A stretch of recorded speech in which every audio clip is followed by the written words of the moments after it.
Guys இப்போ நம்ம கையில் இருக்கு பார்த்தீங்கன்னா இந்த பார்சல் இதுதாங்க நீங்க அன்பாக்சிங் பண்ண போறோம். இந்த பார்சல் நம்ம கிட்ட வந்து 1 வீக் மேல ஆக போகுது. நமக்கு டைமே கிடைக்கல. இப்போ பண்ணலாம் அப்ப பண்ணலாம் நம்ம அன்பாக்சிங் பண்ணவே மறந்துட்டோம். ஒரு வழி வந்து பாத்தீங்கன்னா நம்ம வீட்டு கிச்சன் வந்து பாத்தீங்கன்னா அன்பாக்சிங் பண்ண போறோம். எல்லாரும் சொல்ற மாதிரி தான் பேக்கிங் எல்லாம் நல்லாவே இருக்கு. நம்ம இந்த பேக் எதுக்காக காட்ட போறோம் பாத்தீங்கன்னா மொபைல் எல்லாம் பேக்கெட்ல வச்சு பேண்ட் தாங்க உருவுது. உண்மையா சொன்னா ஆமாங்க, பேண்ட் வந்து பாத்தீங்கன்னா இடுப்புல நிக்கவே மாட்டுது. அதனால நம்ம சேஃப்டிக்காக இது பேக் வாங்கியிருக்கோம். ஸோ மொபைல் மட்டும் இல்ல நம்மளோட ஆக்சசரி எல்லாமே வச்சுக்கலாம். நம்ம எங்கேயாவது டிராவல் பண்ணும்போது நம்மளோட ஒரிஜினல் டாக்குமெண்ட்ல வச்சு நல்லா யூஸ் ஆகும். அது மட்டும் இல்லாம மோஸ்ட்லி நிறைய பேர் ஸ்நாக்ஸ் பிரியர்லாம் இருப்பீங்க. அவங்கள வந்து பாத்தீங்கன்னா ஸ்நாக்ஸ் கூட வாங்கி வச்சுக்கலாம். நல்லா கெப்பாசிட்டில நல்லாவே இருக்கு. எனக்கு வந்து இந்த பேக் வாங்கணும் ரொம்ப நாளாவே ஆசை. ஒரு வழியா வாங்கிட்டோம். நம்மளோட பட்ஜெட் வந்து பாத்தீங்கன்னா ஏத்த மாதிரி இதுவும் இருக்கு.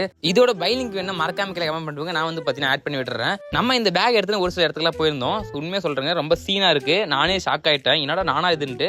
மோஸ்ட்லி நிறைய கேர்ள்ஸ் என்ன லைக் பண்ணாங்க. ஒரு ஆங்கிள் பார்த்தா நானே ஹீரோ மாதிரி தான் இருக்கேன். ஸோ நான் எப்படி இருக்குன்னு மறக்காம கமெண்ட் போங்க. அப்படியே மறக்காம நம்ம சேனலை சப்ஸ்கிரைப் பண்ணி வச்சுக்கோங்க. உங்களுக்கு உடனே நோட்டிபிகேஷன் வரும் அப்படின்னு சொல்ல ஆசை தான். பட் கொஞ்சம் லேட்டா வந்தாலும் பரவாயில்ல. மறக்காம நம்ம சேனலை சப்ஸ்கிரைப் பண்ணி வச்சுட்டு டெய்லி வீடியோ பாருங்க. Bye bye, see you.